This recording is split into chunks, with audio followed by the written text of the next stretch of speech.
غوث پاک کی چوکھٹ پر ایک ایسے شخص کو غوث پاک نے بٹھایا، بظاہر جو کوئی بیچارے پڑھے لکھے نہیں تھے۔ عام طور پہ ایسی ہوتا ہے کہ چھوٹے موٹے کام ان کو سونپا جاتا ہے، ہم جیسے لوگوں کو، کہ بھی چلیں کچھ پڑھے لکھے نہیں ہے تو کچھ آپ ہی کر دیں، ایسا ہوتا ہے نا، یہ آپ کر لیں وہ آپ کر لیں۔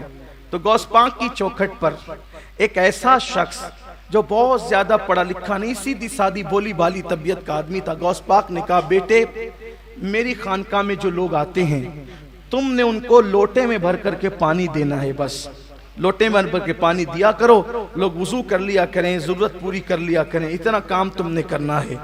اس طرح کرتے کرتے غوث پاک کی چوکھٹ پہ بیٹھے ہوئے اس شخص کو 40 سال بیتے۔ کتنے سال بیتے؟ 40 سال بیتے۔ توجہ کرنا، آپ کی آج کی محفل سے متعلق خاص یہ بات ہے، اللہ کرے یقین اپنا پختہ ہو۔ دیکھو بن یقین کے کچھ نہیں ملتا، کیونکہ مجھے آج سے پہلے کئی لوگوں نے کہا کہ کھجور شریف، پھول اور توشے شریف کی نیاز جتنے لوگ لے گئے اللہ تعالیٰ نے سب کو اولاد سے نوازا۔ اب تو لوگ باہر سے بھی جو ہے وہ کہ ہمارے لیے ہم نے یہی کہا بھائی دیکھو کوئی نئی چیز نہیں ہے، یہی ہے سب، بس یقین سے کھانے کی ضرورت ہے، یقین چاہیے۔ میں تو یہ کہتا ہوں یقین ہو تو کھانے کی بھی ضرورت نہیں ہے، یقین ہو کھانے، نام کافی ہے، نام کافی ہے، واللہ یقین ہو تو پھر نام کی بھی ضرورت نہیں ہے، صرف خیال کافی ہے۔ یہ شان، ان کی شان کی بات، ان کو لوگ جانتے کیا ہے؟ غوث پاک خود کہتے ہیں مجھے کوئی نہیں جانتا، اور فرمایا کہ مجھے کسی کے برابر مت سمجھا کرو، کسی کو میرے برابر مت سمجھا کرو، کیونکہ اللہ نے فرمایا عالم ما لا تعلمون، میں جانتا ہوں تم نہیں جانتے۔ تو فرمایا وہ عبد القادر تو ہے جس کو اللہ جانتا ہے، تم نہیں جانتے۔ غوث پاک فرماتے ہیں انسانوں کے بھی پیر ہیں، سب انسانوں کے پیر ہیں نا، پیر فرماتے ان کے پیروں کا نام عبد القادر جیلانی، انسانوں کے پیروں کے پیر کا نام عبد القادر جیلانی، جنات کے بھی پیر ہیں، جنات کے بھی پیروں کے پیر کا نام عبد القادر جیلانی، فرشتوں کے بھی پیر ہیں، فرشتوں کے بھی پیروں کے پیر کا نام عبد القادر جیلانی۔ کوئی ہے ایسا لاؤ جو فرشتوں کے بھی پیروں کا پیر ہو؟ یہ ہے غوث پاک کی شان۔ اس کو شیخ محقق نے بھی لکھا ہے، امام اہل سنت نے بھی لکھا ہے، بہت بڑے بڑے بزرگوں نے اس کو لکھا ہے، یہ شان ہے غوث پاک کی۔ تو وہ جو صاحب تھے وہ وضو کا پانی لوٹے میں بھر کر لوگوں کو ضرورت کے لیے دیتے تھے، 40 سال بیتے۔ اب خادم تھے، خدمت کرتے تھے۔ اس بنیاد پر غوث پاک کی محفل میں، صحبت میں زیادہ رہنے کا وقت نہیں ملتا تھا، اور غوث پاک کی محفل میں آتے کون تھے؟ بڑے بڑے اغواس، ابدال، قطب، یہ سب آتے تھے۔ اور بلکہ وہاں تو یہ حال یہ تھا کہ اگر چور بھی چلا آتا تو وہ بھی چور بن کر جاتا نہیں تھا، آتا تھا چور قطب بن کر جاتا تھا، چور آئے قطب بن کر جائے۔ یہ شان ہے مرشد غوث پاک کی۔ تو بڑے بڑے لوگ دور دور سے آئے ملنے کے لیے، وہ پانی دیتے رہے۔ ایک دن 2 بندے آئے، ان 2 بندوں پہ نظر پڑی تو انہی پر دل آ گیا، اور جب ان پر دل آیا تو اس شخص نے کہا کہ صاحبو مجھے بھی اپنے ساتھ لے چلو، میں یہاں اب نہیں رہنا چاہتا، اب میں یہاں نہیں رہنا چاہتا، مجھے بھی لے چلو، کچھ منزلیں مجھے بھی تو چاہیے، یہاں بٹھا رکھا ہے۔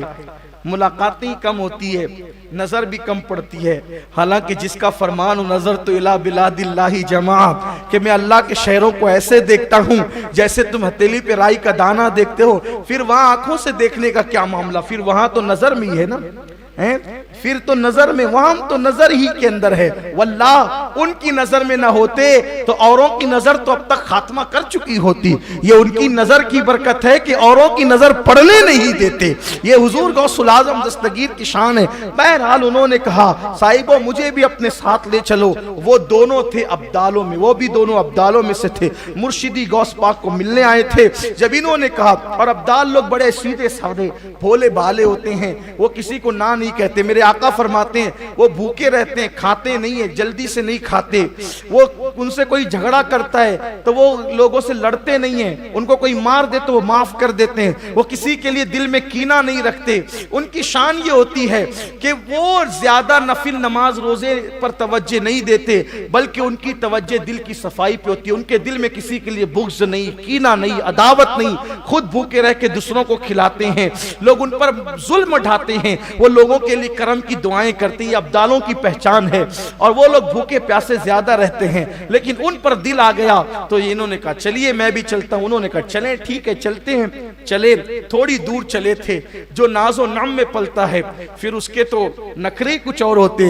کچھ دور چلے، کہا حضرات مجھے تو بھوک لگ گئی، اس لیے کہ میں جہاں سے آ رہا ہوں وہاں کھانے پینے اور دسترخوان بڑے وسیع تھے، کیونکہ غوث پاک کا لنگر ایسا شاندار چلتا تھا، آج بھی چلتا ہے، آج بھی چلتا ہے. اس دور میں غوث پاک کی ظاہری حیات میں بھی چلتا تھا. اور غوث پاک کہتے ہیں مجھے کھانا کھلانے سے بڑی کوئی نیکی نظر ہی نہیں آئی نیکی کے دفتر میں. فرمایا کاش میرا اللہ مجھے نوازتا تو میں پوری دنیا کو کھانا کھلاتا. مرشد غوث پاک نے کہہ کیا دیا، اللہ نے زبان کیا پوری کی. مرشد آپ کہتے ہیں کہ میں پوری دنیا کو کھلاتا، آپ کو قبر میں سونے کے لیے 900 سال ہو گئے، پوری دنیا میں قادری غلام 11ویں کے نام پر ہر روز دنیا کو کھلا، ہر روز دنیا کو کھلا رہے ہیں. زبان آپ کی قدرت نے پوری کیسے کی. اللہ اکبر. یہ مرشدی غوث پاک تو کہا وہاں بڑے ناز و نم تھے، بھائی میں تو بھوکا ہوں. ان ابدالوں نے کہا حضرات ہم کھانے پینے والے لوگ نہیں ہیں، ہم 24 گھنٹے میں ایک بار کھاتے ہیں، اور وہ بھی پکا کر نہیں کھاتے، خرید کر نہیں کھاتے. اللہ دیتا ہے تو ہی کھاتے ہیں، ورنہ ہم ایسے نہیں کھاتے. آپ واپس جائیں، آپ ہمارے ساتھ رہنے کے قابل نہیں ہو. آپ نہیں آ گئے تو اب چلنا ہی پڑے گا. کافی 24 گھنٹے میں ایک بار. 24 گھنٹے ہوئے، بھوک سے حالت خراب، مفت پالا تھا کبھی کام کی عادت نہ ہوئی. ہائے آج یہ حال ہو گیا تو بھوک سے نڈھال، بھوک تکلیف تھکن سب کچھ. 24 گھنٹے بیتے. کہا حضرات رحم کرو، مر نہ جائیں، کھانے کا انتظام کرو. ایک بدل نے مصلی بچھایا، 2 رکعت نماز پڑھی، دعا کی، 3 کٹورے سالن، 3 روٹی آسمان سے نیچے اتری. ہاں یہ اہل حوث کے لیے نہیں. آپ کہیں گے دلیل کیا؟ دلیل تو اہل سنت کی کتابوں میں ہے، لیکن میں اس کو بخاری مسلم سے پیش نہیں کر سکتا، اس لیے کہ یہ بات بخاری مسلم کے بہت بعد میں ہے.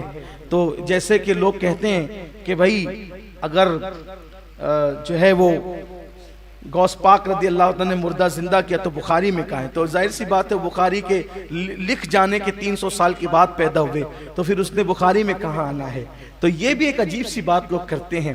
لیکن لوگوں کو اتنا پتہ ہونا چاہیے کہ بخاری سے پہلے تو قرآن میں موجود ہے کہ ولی نے مردہ زندہ کیا ہے، ورنہ سورہ یاسین کس چیز کا نام ہے؟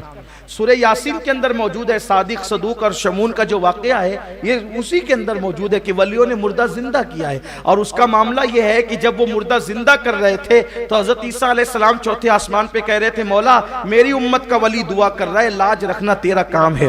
سفارش کون کر رہا تھا؟ عیسیٰ علیہ السلام، کہ میرا ولی دعا کر رہا ہے، لاج رکھنا تیرا کام ہے، کیونکہ وہ میرے دین کا محافظ بن کر کھڑا ہے. تو اب کیا ہمیں قرآن سے یہ سبق نہیں ملتا کہ اگر سورہ یاسین یہ بتا رہا ہے کہ امت عیسیٰ دعا کرے امت عیسیٰ کا ولی، تو پھر سفارش کے لیے حضرت عیسیٰ کھڑے رہتے ہیں کہ میرے دین کی حقانیت کا سوال ہے، تو نے مردہ زندہ کرنا ہے اگر اس نے کہہ دیا تو. اور جب غوث پاک کہتے ہوں گے قم باذن اللہ، تو مصطفیٰ جان رحمت کہتے ہوں گے میرا عبد القادر کھڑا ہے مولا، اب لاج تیرے ہاتھ. اب معاملہ صرف دین کا ہی نہیں، دین کا بھی ہے، محی الدین کا بھی ہے.